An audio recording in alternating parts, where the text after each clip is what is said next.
Hi everyone, it's Carol from Crinkled Path Journals, and I'm hoping you'll join me today for a journal with me in my memory keeping 1970s journal.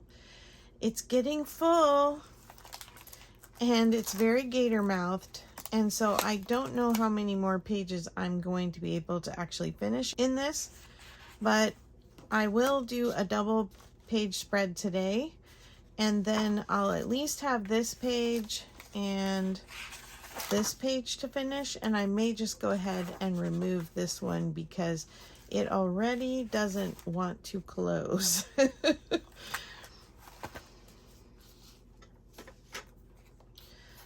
So the thing I wanted to journal about today were the stores and areas around where we lived that I like to shop with my mom.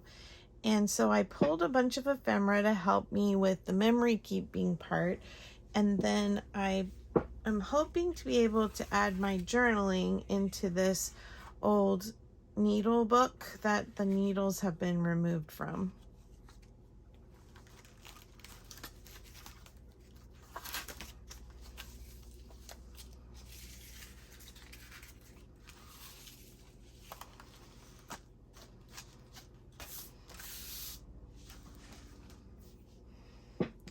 The first thing I grabbed was this map of the city from the City Planning Commission website from back before the neighborhood we lived in was actually a neighborhood, and it was sort of the master plan for when they were going to build it.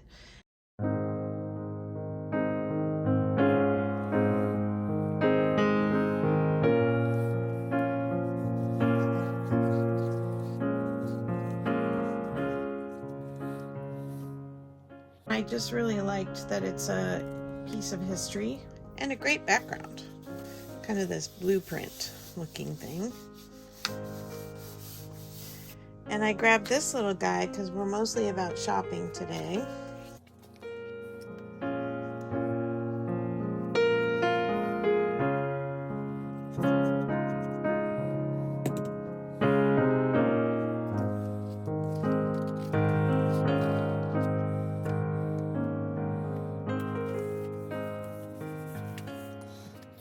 So I feel like a lot of these stories have been told in my memory keeping in snippets, but I thought it would be fun to have a place where they were all together, and maybe where I said a few things that I didn't remember in my first attempts. And so forgive me if I'm repeating, but we're going to get it all down here today. And it seems like such a shame to glue half of those on, but they don't want to come off. So it's just the way it is. I have plenty if you've seen my Thrifty Thursday from several weeks ago. I want to do my journaling in this lucky pin holder where the pins have been removed, and so I pulled this piece of paper, and I'll figure out some way to get some paper in there so I can do my journaling. And this was the grocery store where we always shopped, and then there was Jimco, which was kind of the precursor for the club stores like Costco or whatever, but it reminds me more of today's Walmart or Target stores. But you got a lifetime membership, and I don't know what you did to sign up to get the membership, but I don't think it cost anything. If I'm correct, somebody may remember better than I. I was a kid, so I wasn't paying for the membership. It was the place my dad liked to take me shopping because they had an automotive section and groceries and kind of household goods and all that. And so it was a place he liked to take me shopping for my mom if there was Mother's Day or her birthday or something. It also had a big toy section, and I remember being able to get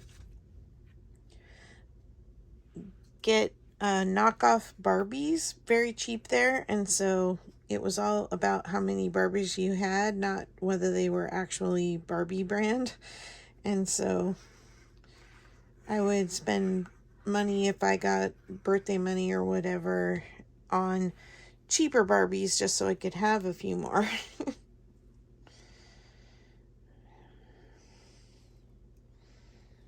Oh, I think I glued the part that's hanging over the page. Let me make sure I get that cleaned up.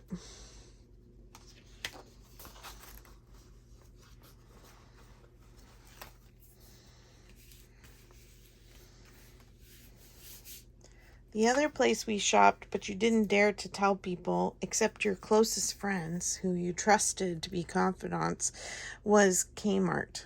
So Kmart was very affordable, but if you were a cool kid, you didn't shop at Kmart for your clothes.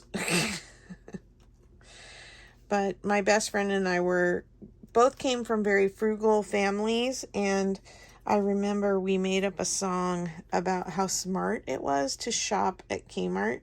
And of course, she and I shopped there with no shame together.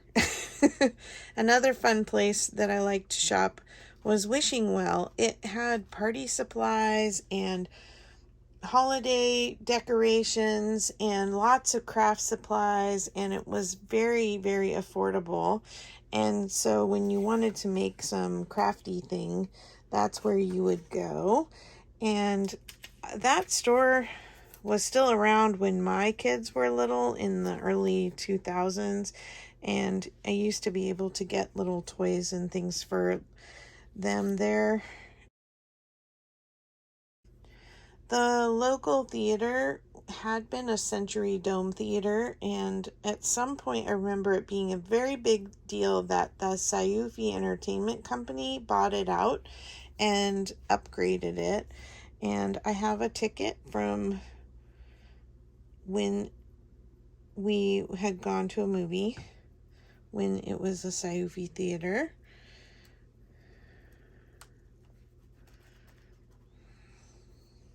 We didn't go to very many movies, but once in a while my dad would surprise us and take us either to a drive-in or to one of the big dome theaters. I remember seeing Robin Hood in the big dome theater.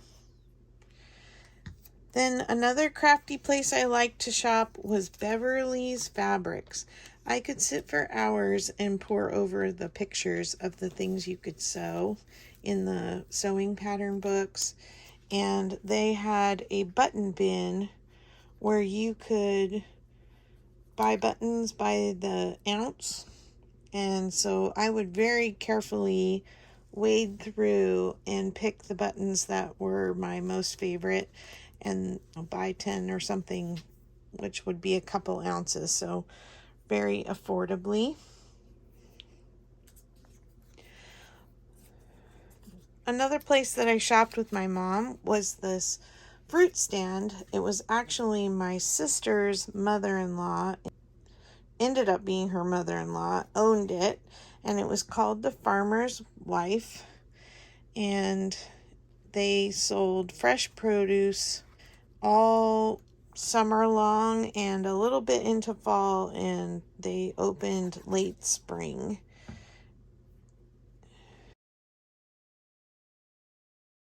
It was still one of my mom's favorite places to shop in the last couple years since before she passed away.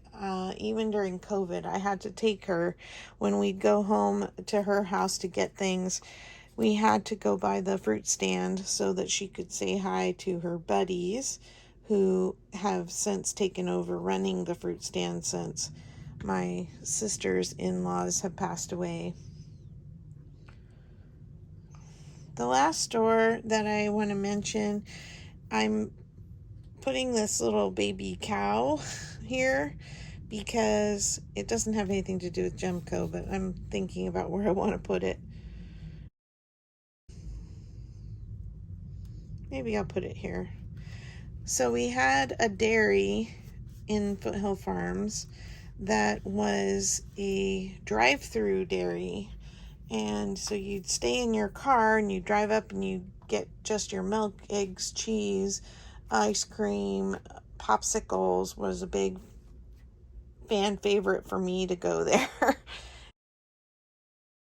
They had a baby cow mascot on the roof, and of course the local teens thought it was a great prank to steal the baby cow on a regular basis, and it was chained down, and surprised it wasn't, you know, weighed down with cement bags or something. But they would steal it. It would be gone for a while. It would be a big scandal, and then eventually it would turn back up again. They just thought it was a great prank to steal the baby cow.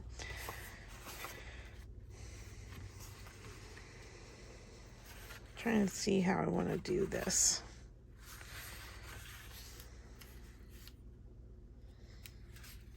Maybe I'll fold it in half.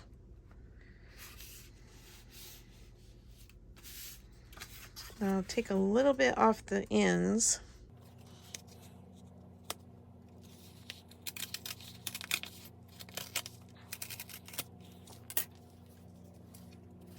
And then just a little bit off this side, just so that it has a matching tattered edge.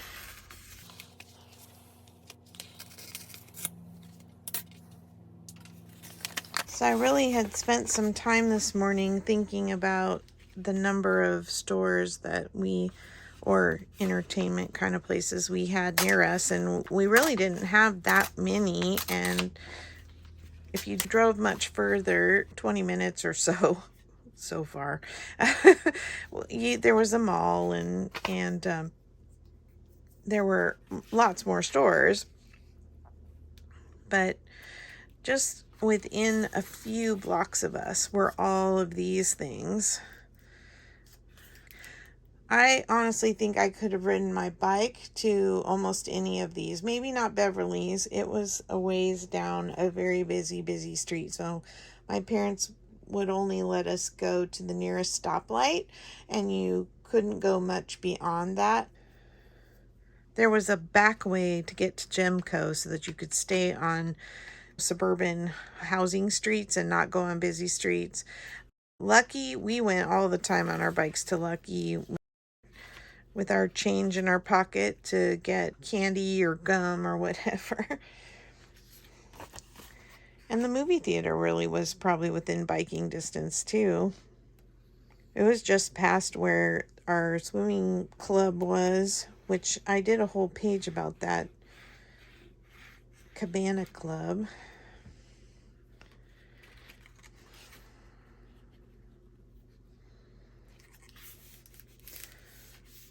So what were some of the places you liked to shop or go with your parents to shop when you were a kid? Do you remember anything special about them?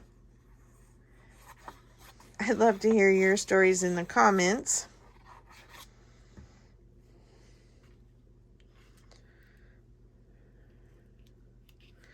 I think the memory keeping pages are definitely my favorite of all the journaling that I do.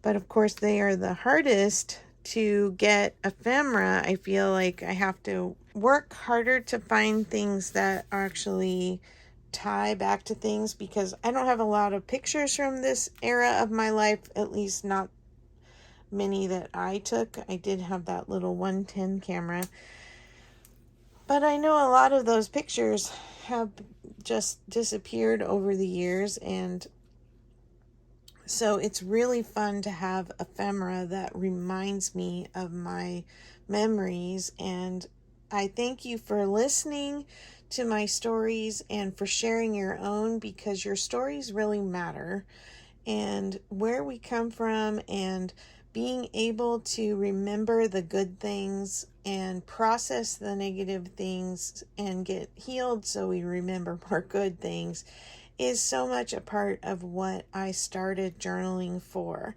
And so thanks for coming along today. I'm going to finish up my journaling, and I'll see you in the next video. Bye-bye.